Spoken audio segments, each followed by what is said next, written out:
हम लोग last lecture तक हमारा रिफ्लेक्शन ऑफ लाइट ख़त्म हो चुका है। आज हम पढ़ने जा रहे हैं रिफ्रैक्शन ऑफ लाइट। ठीक है, तो रिफ्रैक्शन ऑफ लाइट में क्या शुरू करने जा रहे हैं हम? Refraction of light. ठीक है, आपसे पूछ लिया what is refraction of light, तो क्या होता है कि जब लाइट एक मीडियम से दूसरे मीडियम में जाती है, जब लाइट कैसे ट्रैवल करती है? स्ट्रेट लाइन में ट्रैवल करती है। ठीक है, किसी एक पर्टिकुलर ट्रांसपेरेंट मीडियम में लाइट स्ट्रेट लाइन में ट्रैवल कर रही होती है। जब लाइट एक मीडियम से दूसरे मीडियम में जाती है, जैसे लाइट एयर से अगर वाटर में गई तो मीडियम चेंज हुआ, तो मीडियम के चेंज होने की वजह से लाइट की स्पीड चेंज करती है। क्या चेंज करती है? लाइट की स्पीड चेंज करती है। वो मीडियम बच्चों, जिस मीडियम में लाइट की स्पीड कम होती है उस मीडियम को ऑप्टिकली डेंसर मीडियम कहते हैं। जिस मीडियम में लाइट की स्पीड कम होती है उसको ऑप्टिकली डेंसर मीडियम कहते हैं। ठीक है, तो मैंने क्या कहा? जब लाइट एक मीडियम से दूसरे मीडियम में जाती है तो मीडियम के चेंज होने की वजह से लाइट की स्पीड में चेंज आता है। लाइट की स्पीड में चेंज आने की वजह से लाइट अपने रास्ते से बेंड हो जाती है। लाइट अपने रास्ते से बेंड हो जाती है। इस घटना को रिफ्रैक्शन ऑफ लाइट कहते हैं। क्या कहते हैं? रिफ्रैक्शन ऑफ लाइट कहते हैं। क्या बताया मैंने? रिफ्रैक्शन किसे कहते हैं बच्चों? किसे कहते हैं refraction? When ray of light goes from one medium to another medium,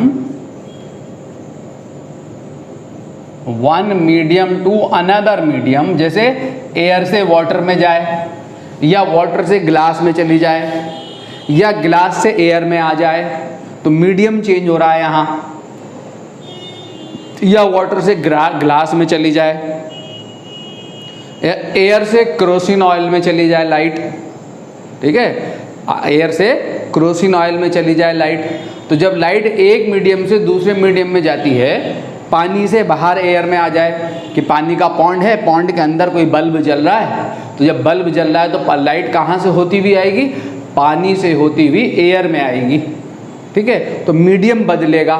तो जब भी मीडियम बदलेगा तो ray of light goes from one medium to another medium, तो मीडियम के बदलने की वजह से क्या होता है बच्चों?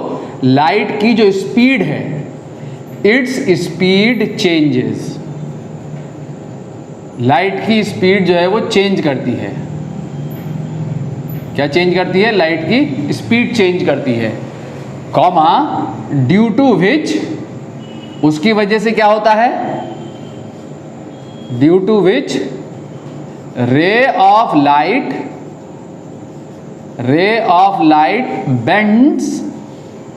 बेंड्स और मे नॉट बेंड। एक पर्टिकुलर केस में बेंड भी नहीं होती।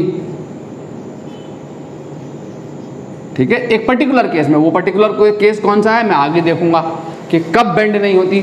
मीडियम बदलेगा, स्पीड बदल जाएगी, लाइट की बेंडिंग नहीं होगी। एक पर्टिकुलर केस होता है वो, उसको हम आगे देखेंगे। तो क्या हुआ कि ड्यू टू विच रे ऑफ लाइट बेंड्स, ब्रैकेट में लिख दिया, और मे नॉट बेंड्स, इसको मैं आगे बताऊंगा, फ्रॉम इट्स पाथ। ठीक है, दिस फिनोमिनन इज नोन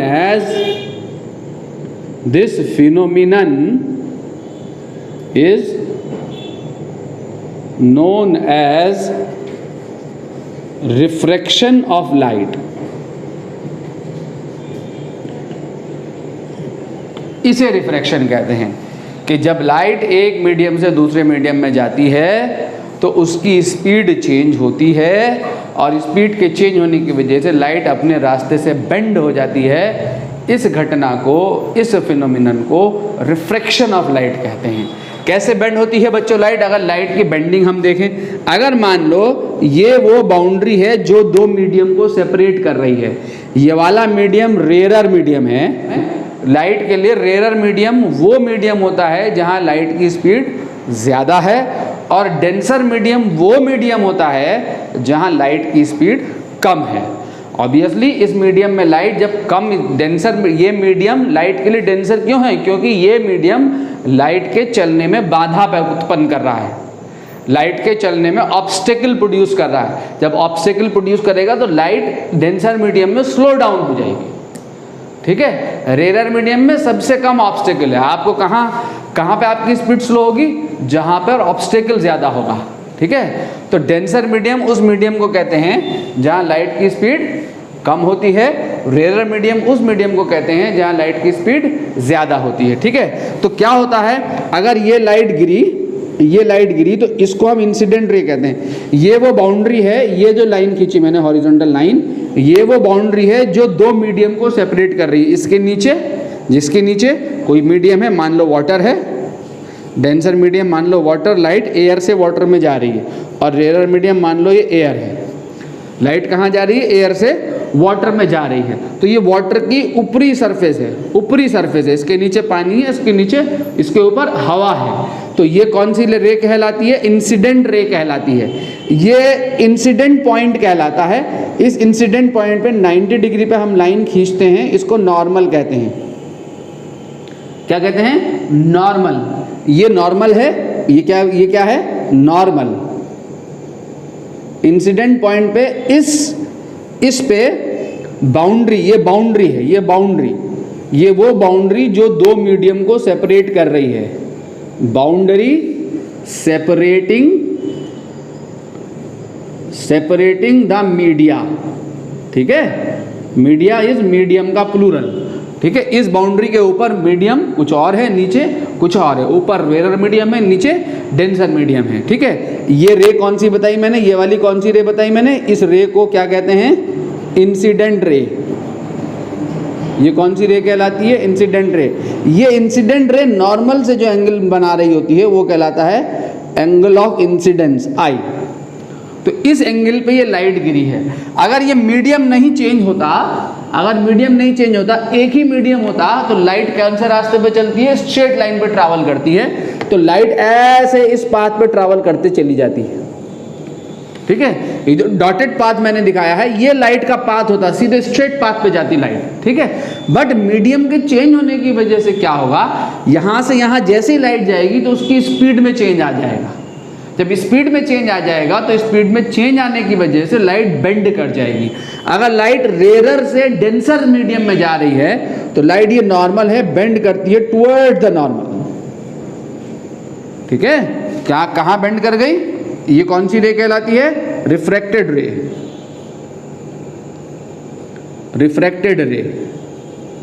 तो refracted ray bends towards the normal when ray of light goes from rarer to denser medium। तो ये क्या कहलाएगा? हमारा एंगल R कहलाएगा, एंगल ऑफ रिफ्रैक्शन कहलाएगा, ठीक है।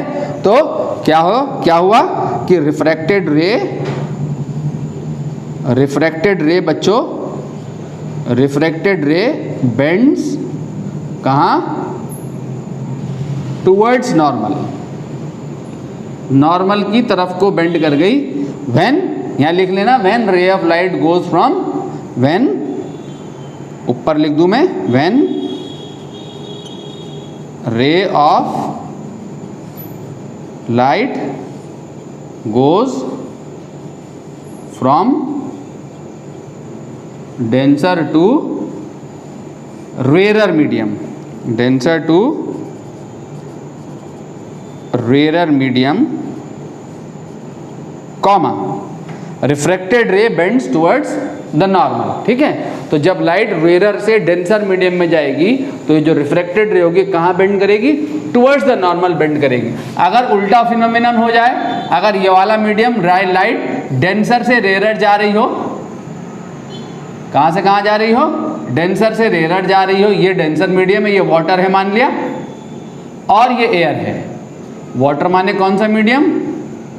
डेंसर मीडियम, क्योंकि वाटर में लाइट की स्पीड कम होती है और एयर में लाइट की स्पीड ज़्यादा होती है, इसलिए एयर रेयर मीडियम है और वाटर डेंसर मीडियम है, ठीक है। तो यहाँ पे अगर लाइट डेंसर से रेयर मीडियम में जा रही है और ये एंगल ऑफ इंसिडेंस है, ये एंगल ऑफ इंसिडेंस है, तो अगर ये मीडियम चेंज ना होता, ये वो बाउंड्री है जो दो मीडियम को सेपरेट कर रही है, इसके ऊपर हवा है, नीचे पानी है, तो अगर ये मीडियम ना चेंज होता, वाटर ही होता पूरा ऊपर तक, तो क्या होता, लाइट ऐसे ट्रैवल कर जाती है, ऐसे सीधे, क्योंकि लाइट कैसे ट्रैवल करती है, लाइट स्ट्रेट पाथ पे ट्रैवल करती है। अगर मीडियम नहीं बदलता तो लाइट इस dot dot dot dot dot dot dot dot वाले पाथ को फॉलो करती हुई जाती, बट मीडियम के चेंज होने की वजह से क्या होगा, लाइट अगर डेंसर से रेयर मीडियम जा रही है तो बेंड कर जाएगी away from the normal, light bend करेगी अवे फ्रॉम द नॉर्मल। यहाँ एंगल आर जो होगा, एंगल आर एंगल आई से बड़ा होगा, ठीक है, ये कहलाएगी अब यहाँ पे क्या, इंसिडेंट रे, ये होगी इंसिडेंट रे, और ये होगा हमारा क्या, refracted ray, this is refracted ray, this angle I is the angle of incidence, angle of incidence, और angle R is angle of refraction, ये हमारा एंगल ऑफ रिफ्रैक्शन होगा, ठीक है बच्चों। अब क्या हुआ, तीसरा केस ये है कि अगर तीसरा केस ये देखें जरा, अगर ये एयर है, ये रेयर मीडियम है, और ये वाटर है, ये डेंसर मीडियम है, किसे कहते हैं डेंसर मीडियम, वो मीडियम जिसमें लाइट की स्पीड कम होती है, ठीक है। अगर लाइट को ऐसे गिरा दिया, ऐसे गिराया, तो यहाँ एंगल ऑफ इंसिडेंस कितना है, 0 डिग्री, क्योंकि इस पॉइंट पे यही नॉर्मल है, तो नॉर्मल के अलॉन्ग गिरी है लाइट, एंगल ऑफ इंसिडेंस 0 है, तो इस केस में लाइट सीधे पास हो जाएगी, इस केस में लाइट की कोई बेंडिंग नहीं होगी, यहाँ पे लाइट बेंड नहीं हो रही है, ये मे नॉट बेंड जो लिखाया मैंने, मे नॉट बेंड, तो मे नॉट बेंड वाला केस ये है ओनली, ठीक है। लाइट अगर 0 डिग्री एंगल पे गिरेगी, नॉर्मल के अलॉन्ग गिरेगी, तो सीधी पास हो जाएगी। यहाँ पे रिफ्रैक्शन हुआ है या नहीं हुआ है, यहाँ पे रिफ्रैक्शन हुआ है, लाइट बेंड हो गई, यहाँ पे रिफ्रैक्शन हुआ है, लाइट बेंड हो गई, यहाँ पे रिफ्रैक्शन हुआ है या नहीं हुआ है, यहाँ पे भी हुआ है रिफ्रैक्शन, याद रहे, मीडियम चेंज जब भी करेगा रिफ्रैक्शन होगा, ठीक है। यहाँ बेंड नहीं हुई लाइट, तो इसका मतलब ये नहीं है कि यहाँ रिफ्रैक्शन नहीं हुआ है मेरे बच्चों, यहाँ भी रिफ्रैक्शन हुआ है, ठीक है। क्यों हुआ है रिफ्रैक्शन, क्योंकि यहाँ स्पीड बदल गई है लाइट की, वाटर में लाइट की स्पीड कम है, एयर में लाइट की स्पीड ज्यादा है, यहां से यहां जब लाइट पहुंचेगी तो उसकी स्पीड कम हो जाएगी, तो यहां पर रिफ्रैक्शन हुआ है, भले ही लाइट बेंड ना करी हो, ठीक है। तो रिफ्रैक्शन में ये केस एक ऐसा पर्टिकुलर केस है जिसमें लाइट की बेंडिंग नहीं होती। लाइट इज अ वेव, कौन सी वेव, इलेक्ट्रोमैग्नेटिक वेव। मैंने शुरू में बताया था किसी भी वेव की कैरेक्टरिस्टिक क्या होती हैं, किसी भी वेव को किन बातों से डिफाइन किया जाता है, 3 चीजों से, एक उसकी स्पीड, वेव स्पीड, दूसरा उसकी वेवलेंथ, और तीसरा उसकी फ्रीक्वेंसी, ठीक है। 3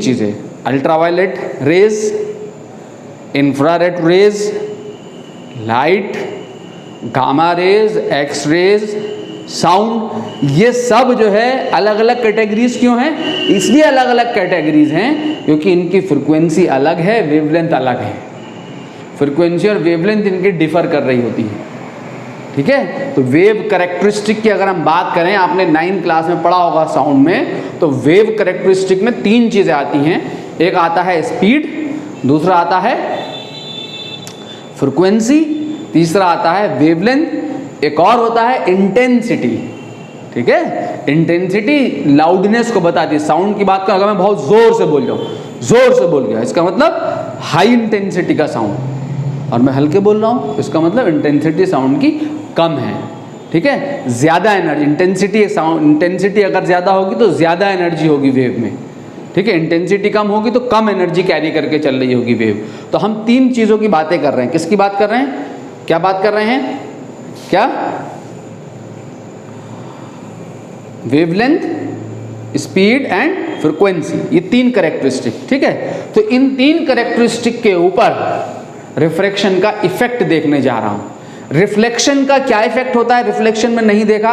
रिफ्लेक्शन प्रोसेस में स्पीड, फ्रीक्वेंसी और वेवलेंथ तीनों में से कुछ भी चेंज नहीं होता, याद रहे। लाइट जब टकरा के लौटती है तो उसी मीडियम में लौट के आती है वापस जिस मीडियम से वो गई है। अगर ये शीशा है, ठीक है, यहां से लाइट जाएगी, टकरा के वापस इसी मीडियम में लौट जाएगी, वापस इसी मीडियम में लौट आएगी। ये जो करेक्टरिस्टिक, ये तीन जो चीजें हैं, ये चेंज करती हैं किस वजह से? मीडियम के चेंज होने की वजह से ये चीजें चेंज होती हैं। कौन चेंज होता है इनमें से, कौन नहीं होता, ये देखेंगे, ठीक है। बट चूंकि रिफ्लेक्शन में लाइट उसी मीडियम में रह जाती है रिफ्लेक्ट होने के बाद, इसलिए रिफ्लेक्शन प्रोसेस में ना तो लाइट की फ्रीक्वेंसी में कोई चेंज आता है, ना वेवलेंथ में कोई चेंज आता है, और ना ही उसकी स्पीड में कोई चेंज आता है।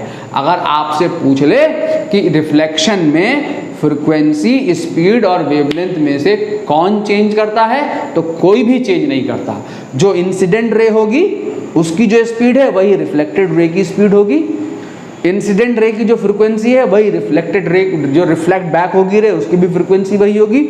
जो वेवलेंथ है इंसिडेंट की, वही वेवलेंथ होगी किसकी? रिफ्लेक्टेड रे की। क्लियर हो गया बच्चों? रिफ्लेक्शन में कोई चेंज नहीं आता। किस में आता है? ओनली रिफ्रैक्शन में चेंज आता है, बिकॉज यहाँ पे मीडियम बदल रहा होता है। इस बात को यहाँ बैठा लेना, अपने दिमाग में बैठा लेना। बहुत बहुत ज़रूरी बात बता रहा हूँ। ये सब क्वेश्चन पूछेगा तुमसे एग्जाम में, एनसीईआरटी वगैरह में ये नहीं दिया हुआ होता है, ठीक है, लेकिन एग्जाम में सारे क्वेश्चन इस टाइप के बोर्ड एग्जाम में आते हैं। 1 मार्क्स में क्वेश्चन सब पूछे जाते हैं। इफेक्ट ऑफ रिफ्रैक्शन, तो इफेक्ट ऑफ रिफ्रैक्शन में सबसे पहला इफेक्ट क्या है बच्चों? In refraction process, in refraction process frequency of light never change. याद करना है, बहुत इंपॉर्टेंट पॉइंट है, ठीक है। तो रिफ्रैक्शन प्रोसेस में लाइट की फ्रीक्वेंसी में कोई चेंज नहीं आता। फ्रीक्वेंसी इनफैक्ट किसी भी प्रोसेस में चेंज नहीं होती, किसी भी ऑप्टिकल फिनोमिनन में फ्रीक्वेंसी चेंज नहीं होती। रिफ्रैक्शन हो या रिफ्लेक्शन हो, लाइट की फ्रीक्वेंसी में कोई चेंज नहीं आता है, ठीक है। सिर्फ एक जगह लाइट की फ्रीक्वेंसी में चेंज आता है, वो जगह आपने 11th और 12th क्लास में जाके पढ़नी है, उसको डॉपलर इफेक्ट कहते हैं, ठीक है। दूसरे डॉपलर इफेक्ट कहते हैं, वो हायर क्लासेस की स्टडी है, यहाँ नहीं पढ़ना। तो जब भी लाइट का रिफ्लेक्शन होगा या रिफ्रैक्शन होगा, फ्रीक्वेंसी में कोई चेंज नहीं होता, फ्रीक्वेंसी कांस्टेंट रहती है, फिक्स रहती है। लाइट एयर से वाटर में जा रही है, जो फ्रीक्वेंसी उसकी एयर में है वही वाटर में होगी, ठीक है। वेवलेंथ एंड स्पीड, वेवलेंथ किसे कहते हैं? वेवलेंथ किसे कहते हैं बच्चों? रूम लेंथ किसे कहते हैं? Room length. अगर मैं कहूं रूम लेंथ, तो रूम लेंथ से आप क्या समझेंगे? रूम की लेंथ। तो वेवलेंथ से आप क्या समझेंगे? वेव की लेंथ। जो एक वेव होती है उसकी जो लेंथ है टोटल, उसे वेवलेंथ कहते हैं, ठीक है। ये वेव है ना, ये वेव है, ये टोटल यहाँ से यहाँ तक की डिस्टेंस, ये वेवलेंथ है। या फिर ये दो लगातार आने वाले क्रीस्ट के बीच की डिस्टेंस वेवलेंथ है, या दो लगातार आने वाले ट्रफ के बीच की डिस्टेंस वेवलेंथ है, ये भी ये है वेवलेंथ। या फिर ये ले लें, ये भी लैम्डा, सब बराबर होंगी। एक वेव यहाँ से शुरू करके यहाँ तक होती है, या फिर यहाँ से लेके यहाँ तक होती है एक वेव, या फिर यहाँ से लेके यहाँ तक होती है एक वेव, ठीक है। तो एक वेव की जो लेंथ है उसे वेवलेंथ कहते हैं, ठीक है। तो wavelength and speed, wavelength and speed always change. कैसे चेंज करती है? वेवलेंथ और स्पीड कैसे चेंज करती है? जब भी मीडियम बदलेगा तो लाइट की वेवलेंथ हमेशा बदलेगी, जब भी मीडियम बदलेगा लाइट की स्पीड हमेशा बदलेगी। कैसे बदलेगी? जब लाइट डेंसर से रेरर मीडियम में जाएगी, यानी मीडियम रेरर होगा, तो वेवलेंथ बढ़ जाएगी, स्पीड भी बढ़ जाएगी। ये वेवलेंथ है, ये वेवलेंथ है। अगर लाइट डेंसर में जा रही है, ये डेंसर में जा रही है, मान लो ये वाला मीडियम रेरर है और ये वाला मीडियम डेंसर है, तो डेंसर में जाने पे वेव की लेंथ छोटी हो जाएगी। तो वेव की लेंथ छोटी कैसे होगी? लाइट ऐसे चल रही थी, जब लाइट ये है ना लाइट, जब आगे लाइट कंटिन्यू करेगी तो इसकी वेव लेंथ छोटी हो जाएगी, वेव लेंथ छोटी हो गई इसकी, यहाँ इतनी थी ये छोटी हो गई, वेव लेंथ कम हो जाएगी, स्पीड भी कम हो जाएगी। अगर लाइट यहाँ से यहाँ गई और लाइट डेंसर से रेयर में आई तो वेव लेंथ बढ़ जाएगी, लाइट की वेव लेंथ बढ़ जाएगी, स्पीड भी बढ़ जाएगी। समझ गए? लाइट जब रेयर से डेंसर गई, देखो मैंने यहाँ वेव की लेंथ को कम दिखाया, यहाँ इतना दिखाया मैंने वेव की लेंथ को, और यहाँ कितना दिखाया? यहाँ इतना दिखाया। तो कहाँ पे ज्यादा है? कहाँ ज्यादा है? रेयर मीडियम में ज्यादा है। तो लाइट रेयर से डेंसर जा रही तो वेवलेंथ कम हो गई, और डेंसर से रेयर आ रही तो वेवलेंथ बढ़ गई। ठीक है? जो इफेक्ट वेवलेंथ पे होता है वही इफेक्ट स्पीड पे होता है। लाइट रेयर से डेंसर जा रही है तो स्पीड कम हो जाएगी, वेवलेंथ भी कम हो जाएगी। लाइट डेंसर से रेयर आ रही है, स्पीड भी बढ़ जाएगी, वेवलेंथ भी बढ़ जाएगी। यानी क्या बताया मैंने? अगर मान लो ये आपके इस बातों को अगर मैं यहाँ दिखाऊं, मान लो ये आपकी रे ऑफ लाइट है, इंसिडेंट रे है, यहाँ पे मैंने एक 90 डिग्री पे नॉर्मल ले लिया, ठीक है, रे आई, आने के बाद ऐसे बेंड हो गई। तो जरा मुझे बताओ तो सही, लाइट कहाँ बेंड हुई? टुवर्ड्स द नॉर्मल बेंड हुई या away from the normal bend हुई? अगर ये मीडियम नहीं बदलता तो लाइट ऐसे जाती, तो नॉर्मल की तरफ बेंड हो गई। तो नॉर्मल की तरफ बेंड होने का मतलब ये वाला मीडियम कौन सा मीडियम है? डेंसर मीडियम है। और ये वाला मीडियम कौन सा मीडियम है? रेयर मीडियम है। ठीक है बच्चों? अगर इस मीडियम में लाइट की स्पीड कितनी है? इस मीडियम में, इसमें मैं बाद में आता हूं, एक चीज मैं डिफाइन करने जा रहा हूं।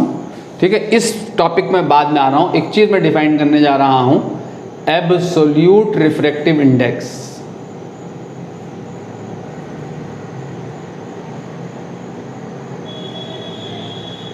एक नई क्वांटिटी आपके सामने इंट्रोड्यूस होने जा रही है बच्चों।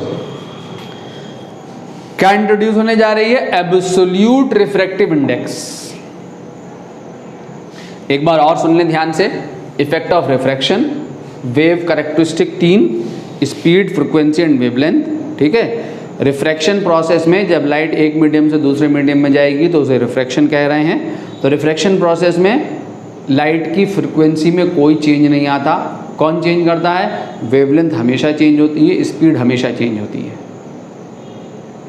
ठीक है, तो जब लाइट एक मीडियम से दूसरे मीडियम में जाती है तो वो अपने रास्ते से बेंड हो जाती है, या तो टुवर्ड्स द नॉर्मल बेंड होती है या away from the normal bend होती है। तो लाइट का एक्सटेंट ऑफ बेंडिंग, लाइट की एक्सटेंट ऑफ बेंडिंग जो क्वांटिटी शो करती है, उस क्वांटिटी का नाम रिफ्रैक्टिव इंडेक्स है। A new quantity is introducing for you. ये वो क्वांटिटी है जो एक्सटेंट ऑफ बेंडिंग को फाइंड आउट करके देगी। किस एक्सटेंट में? क्यों? क्योंकि अगर ये एयर है और ये वाटर है तो लाइट बेंड हुई टुवर्ड्स द नॉर्मल। अगर एयर और ग्लास हो तो लाइट की बेंडिंग अलग होगी। अगर लाइट एयर से वाटर में जा रही है, ठीक है, तो जितना बेंड करेगी लाइट, तो एयर से अगर ग्लास में जाएगी लाइट तो ज्यादा बेंड कर रही होगी, एयर से डायमंड में जाएगी तो और ज्यादा बेंड करेगी। तो मीडियम के तब्दील होने से bending of light, degree of bending of light जो है वो चेंज होता चला जाता है। ठीक है, इसको कौन डिफाइन करता है? रिफ्रैक्टिव इंडेक्स डिफाइन करता है। क्या डिफाइन करता है refractive index? Extent of bending of light. क्या डिफाइन करता है? Extent of bending of light. Refractive index, absolute refractive index किसे कहते हैं? एब्सोल्यूट रिफ्रैक्टिव इंडेक्स कहते हैं refractive index of medium, refractive index of medium with respect to, इसको मैं बाद में बताऊंगा। ठीक है, ये आई होप आप समझ गए होगे, इसको मैं मिटा रहा हूं। पहले एब्सोल्यूट रिफ्रैक्टिव इंडेक्स को देखो जरा।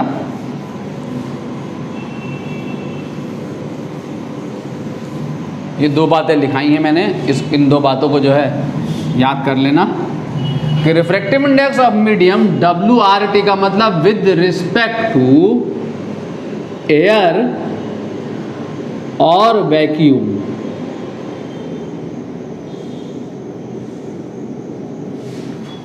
किसका रिफ्रैक्टिव इंडेक्स निकाल रहे हैं हम? मीडियम का रिफ्रैक्टिव इंडेक्स निकाल रहे हैं किसके रिस्पेक्ट में? एयर के या वैक्यूम के रिस्पेक्ट में। ठीक है, इसका मतलब क्या है? इसका मतलब यह है कि लाइट कहां से कहां जा रही है? एयर से मीडियम में जा रही है, किसी भी मीडियम में जा रही है, या वैक्यूम से किसी भी मीडियम में जा रही है। लाइट एयर से मीडियम में जा रही है, लाइट एयर से मीडियम में जा रही है। एयर से वाटर में अगर लाइट जा रही है तो मुझे बेंडिंग को डिफाइन करने के लिए मुझे क्या चाहिए होगा? Refractive index of water with respect to air. ठीक है, इसको कैसे डिफाइन करते हैं? NM एब्सोल्यूट रिफ्रैक्टिव इंडेक्स क्या होता है? Speed of light in air और vacuum C upon speed of light in medium.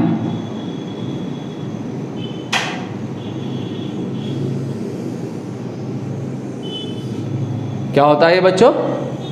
Speed of light in air या वैक्यूम अपॉन C से डिनोट करते हैं लाइट की स्पीड को वैक्यूम या एयर में, और speed of light in medium. C यानी refractive index of medium with respect to air और vacuum is equal to C upon V। जहाँ पे C कितना होता है आप जानते हैं, कितना होता है? 3 × 10⁸ मीटर पर सेकेंड।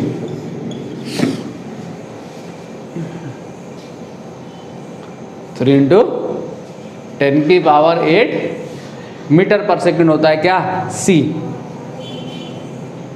ठीक है, क्यों डिफाइन करा है मैंने इस क्वांटिटी को? लाइट का एक्सटेंट ऑफ बेंडिंग निकालने के लिए, एक्सटेंट ऑफ बेंडिंग को डिफाइन करने के लिए।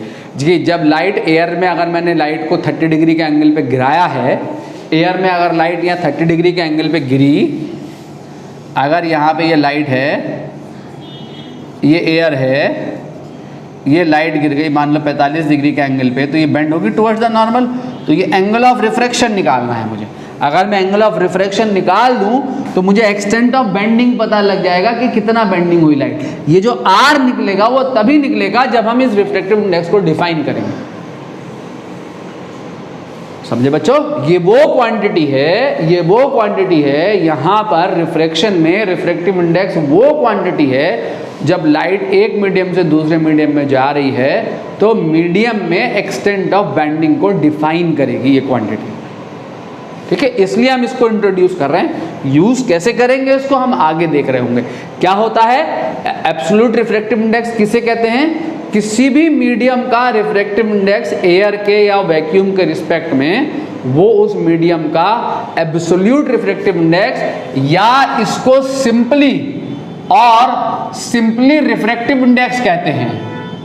एब्सोल्यूट इसके आगे वर्ड यूज नहीं करते इन जनरल। खाली रिफ्रैक्टिव इंडेक्स हो कहने का मतलब, जैसे मैं कहूं refractive index of glass is 1.5 बस, तो इसका मतलब ये किसके रिस्पेक्ट में दिया गया है आपको? एयर के या वैक्यूम के रिस्पेक्ट में। अगर मैं कहूं refractive index of water is 4/3 या 1.33, इसका मतलब अब ये नहीं पता कि किसके रिस्पेक्ट में, ये मेंशन नहीं, तो इसका मतलब किसके रिस्पेक्ट में है? एयर या वैक्यूम के, मींस एब्सोल्यूट वैल्यू है। अगर मैं ये कह रहा हूं कि refractive index of diamond is 2.42, ठीक है, तो किसके रिस्पेक्ट में है? किसके रिस्पेक्ट में? एयर या वैक्यूम के रिस्पेक्ट में है। जिसके रिस्पेक्ट में होता है, इसका मतलब मैं कह रहा हूं refractive index of diamond is 2.42, तो इस बात का मतलब ये हुआ कि लाइट एयर से डायमंड में जा रही है। अगर मैं कह रहा हूं refractive index of glass is 1.5, तो इसका मतलब ये हुआ कि लाइट एयर से ग्लास में जा रही है। अगर मैं कह रहा हूं refractive index of water is 1.33, इसका मतलब ये हुआ कि लाइट एयर से वाटर में जा रही है। ठीक है, एब्सोल्यूट रिफ्रैक्टिव इंडेक्स का मतलब है कि लाइट जो है एयर से उस मीडियम में जा रही है जिस मीडियम का रिफ्रैक्टिव इंडेक्स दिया हुआ है, जो कि क्या होता है, speed of light in vacuum upon speed of light in medium. ठीक, ये एयर के लिए, फॉर एयर, अगर हम एयर के लिए, फॉर वैक्यूम, वैक्यूम के लिए रिफ्रैक्टिव इंडेक्स की जो वैल्यू है वो कितनी होती है, 1। वैक्यूम का 1 होता है refractive index, absolute refractive index, क्योंकि वैक्यूम में स्पीड ऑफ लाइट क्या होगी, c के बराबर होगी, तो c/c कितना आएगा, 1। ठीक है, फॉर एयर, अगर मैं एयर के लिए देखूं तो एयर के लिए रिफ्रैक्टिव इंडेक्स की जो वैल्यू है वो कितनी होती है, वो होती है 1.0003। क्यों, इतनी क्यों लिए, क्योंकि एयर में लाइट की स्पीड इससे इतनी नहीं होती, स्लाइटली लेस होती है, वेरी स्लाइट लेस होती है। ये जो लाइट की स्पीड है ये कहाँ पर है, वैक्यूम के अंदर है, और जब एयर में जाए वैक्यूम के अंदर है, इसलिए वैक्यूम V बराबर C है वैक्यूम के लिए, इसलिए वैक्यूम का एब्सोल्यूट रिफ्रैक्टिव इंडेक्स एग्जैक्टली 1 है। बट एयर में लाइट की स्पीड वैक्यूम से थोड़ी सी कम होती है। जब थोड़ी सी कम वैल्यू डालोगे तो ये C/V रेशियो जो है आपको क्या मिलेगा, 1 से थोड़ा सा बड़ा मिलेगा। 1 से थोड़ा सा बड़े मिलने का मतलब प्रैक्टिकली न्यूमेरिकल प्रॉब्लम में इसको 1 ही ले रहे होते हैं। ठीक है, तो एयर का रिफ्रैक्टिव इंडेक्स हो या वैक्यूम का रिफ्रैक्टिव इंडेक्स हो, दोनों वैल्यू आप क्या लोगे, 1 लोगे। ठीक है, ग्लास का रिफ्रैक्टिव इंडेक्स देखें, ग्लास का रिफ्रैक्टिव इंडेक्स ए, इसको ऐसे डिनोट करते हैं ANG। ANG का मतलब जो बाद में लिखा हुआ है अल्फाबेट, बाद में क्या लिखा हुआ है, G, ग्लास, कि refractive index of glass with respect to air. A माने एयर, जी माने ग्लास। पहले वाला अल्फाबेट बाद में आएगा, याद रखना। इसको पढ़ने का तरीका है refractive index of this is what, glass with respect to ये क्या है, एयर, जो कि कितना होता है मेरे बच्चों, जो होता है आपका 3/2 या 1.5। ठीक है, refractive index of glass is 3/2 या 1.5। और ग्लास के बाद अगर मैं वाटर ले लूं तो वाटर का रिफ्रैक्टिव इंडेक्स कितना होता है, NW with respect to air. यानी मैं कौन से रिफ्रैक्टिव इंडेक्स देख रहा हूं यहाँ, एब्सोल्यूट। तो वाटर का रिफ्रैक्टिव इंडेक्स कितना होता है, ये water with respect to air 4/3 या 1.33। ये सब आपको क्वेश्चन में गिवन होंगे। ठीक है, और सबसे ज्यादा जो रिफ्रैक्टिव इंडेक्स है, सबसे ज्यादा रिफ्रैक्टिव इंडेक्स होता है डायमंड का। Diamond, ND, small d is use for diamond. Refractive index of diamond with respect to air is 2.42। ठीक है, 2.42। तो ये सबसे बड़ी वैल्यू कब मिलेगी, C तो फिक्स है, जब V सबसे कम होगा। जितना V कम से कम होता चला जाएगा तो ये रिफ्रैक्टिव इंडेक्स बढ़ता चला जाएगा। तो सबसे ज्यादा किसके लिए, इसके लिए। इसका मतलब डायमंड में लाइट की स्पीड सबसे कम होती है, डायमंड में लाइट की स्पीड सबसे कम होती है। इसका मतलब लाइट की स्पीड सबसे कम होने का क्या मतलब, कि डायमंड लाइट के लिए सबसे ज्यादा डेंसर मीडियम का काम करता है। डायमंड से ज्यादा डेंसर मीडियम कोई नहीं है, याद रखना। लाइट के लिए सबसे ज्यादा डेंसर मीडियम जो है वो डायमंड है। मेरे बच्चों, सबसे ज्यादा डेंसर मीडियम कौन है, डायमंड है। तो रिफ्रैक्टिव इंडेक्स को देख के आपको पता लगेगा कि कौन सा मीडियम डेंसर है, कौन सा मीडियम रेयर है। ठीक है, जिस मीडियम का रिफ्रैक्टिव इंडेक्स ज्यादा होगा, जिस मीडियम का रिफ्रैक्टिव इंडेक्स ज्यादा होगा वो मीडियम डेंसर होगा, और जिस मीडियम का रिफ्रैक्टिव इंडेक्स कम होगा वो मीडियम रेयर होगा। तो सबसे ज्यादा डेंसर मीडियम कौन है यहाँ, डायमंड है। ठीक है, ग्लास का रिफ्रैक्टिव इंडेक्स वाटर से ज्यादा है, वाटर का 1.33 है, ग्लास का 1.5 है। तो ग्लास ज्यादा डेंसर मीडियम है किससे, वाटर से। ग्लास ज़्यादा डेंसर मीडियम है किससे? वाटर से। तो ग्लास में लाइट की स्पीड ज़्यादा डेंसर मीडियम का मतलब लाइट की स्पीड कम, वेवलेंथ भी कम। तो ग्लास में लाइट की स्पीड और लाइट की वेवलेंथ वाटर से कम होगी। ठीक है, वाटर में लाइट की स्पीड और वाटर में लाइट की वेवलेंथ से कम होगी।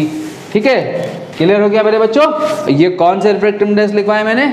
एब्सोल्यूट। सबसे ज़्यादा क्या होता है? अगर आप सबसे ज़्यादा रिफ्रैक्टिव इंडेक्स किसका होता है? डायमंड का। तो आपसे पूछ ले कि high value of refractive index of diamond क्या इंडिकेट करता है? ये इंडिकेट करता है, आप आंसर देंगे कि ये इंडिकेट करता है कि ये डायमंड जो है सबसे ज़्यादा ऑप्टिकली डेंसर मीडियम है। दिस मीन्स दैट जब लाइट एयर से डायमंड में जाएगी तो बेंडिंग ज़्यादा होगी, रिफ्रैक्शन ज़्यादा होगा, स्पीड सबसे कम होगी जब लाइट जो है एयर से डायमंड में जाएगी। मैं लेक्चर को क्लोज कर रहा हूँ क्योंकि मैंने ज़्यादा पढ़ाया तो सब मिक्सिंग हो जाएगी। मैंने क्या क्या पढ़ाया है ध्यान से सुने, एक बार मैं रिपीट कर दूं सारी बात। मैंने सबसे पहले पढ़ाया रिफ्रैक्शन ऑफ लाइट। किसे कहते हैं रिफ्रैक्शन? जब लाइट एक मीडियम से दूसरे मीडियम में जाती है तो उसकी स्पीड चेंज होती है। स्पीड के चेंज होने से लाइट अपने रास्ते से बेंड हो जाती है, इसको रिफ्रैक्शन ऑफ लाइट कहते हैं। बेंडिंग कैसे होती है? जब लाइट रेयर से डेंसर में जाएगी तो बेंड करेगी टुवर्ड्स द नॉर्मल, और जब डेंसर से रेयर में जाएगी तो बेंड करेगी अवे फ्रॉम द नॉर्मल। ठीक है, इतनी बात कराई मैंने। इतनी बात कराने के बाद मैंने इफ़ेक्ट ऑफ रिफ्रैक्शन बताया आपको। इफ़ेक्ट ऑफ रिफ्रैक्शन क्या बताया कि तीन चीज़ें होती हैं, फ्रिक्वेंसी, स्पीड और वेवलेंथ। लाइट की फ्रिक्वेंसी में कोई तब्दीली नहीं आती, रिफ्रैक्शन में स्पीड और वेवलेंथ ऑलवेज चेंज होती हैं। ठीक है, उसके बाद हमने डिस्कस किया absolute refractive index. Absolute refractive index कौन क्या है? एक न्यू क्वांटिटी जो आपके लिए इंट्रोड्यूस हुई है, जो किस बात को बताती है? रिफ्रैक्शन में लाइट की बेंडिंग को डिफाइन करता है refractive index. Extent of bending को डिफाइन करता है। ज़्यादा रिफ्रैक्टिव इंडेक्स का मतलब ये होगा कि ये वो मीडियम है जिसमें लाइट ज़्यादा बेंड करेगी। ठीक है, जितना ज़्यादा रिफ्रैक्टिव इंडेक्स है इसका मतलब ये वाटर का रिफ्रैक्टिव इंडेक्स 1.33 है, डायमंड का 2.42 है। इसका मतलब वाटर में और डायमंड में दोनों मीडियम पे लाइट अगर एक ही एंगल पे इंसिडेंट कराओगे तो ज़्यादा बेंडिंग किस में होगी? डायमंड में होगी। ज़्यादा रिफ्रैक्टिव इंडेक्स का मतलब ये हो गया कि ज़्यादा डेंसर मीडियम, और ज़्यादा डेंसर मीडियम का मतलब हो गया ज़्यादा बेंडिंग ऑफ लाइट। इसको कैसे डिफाइन किया गया? एब्सोल्यूट रिफ्रैक्टिव इंडेक्स को, या खाली रिफ्रैक्टिव इंडेक्स कहते हैं एब्सोल्यूट रिफ्रैक्टिव इंडेक्स को। इसका मतलब होता है refractive index of medium with respect to air और वैक्यूम, जो कि कैसे डिफाइन किया गया? C/V, speed of light in vacuum upon speed of light in medium. ये मैंने कुछ रिफ्रैक्टिव इंडेक्स लिखे हैं। अगला लेक्चर आने से पहले ये सब चीज़ें आपको बिल्कुल ब्रशअप हो जाए। अगले लेक्चर में मैं इसे क्लोज कर दूंगा रिफ्रैक्शन को। लास्ट लेक्चर होगा मेरा रिफ्रैक्शन का, फिर वहाँ से आगे बढ़ के फिर हमारा सिर्फ लेंस बचा रह जाएगा। Okay then, tata bye bye.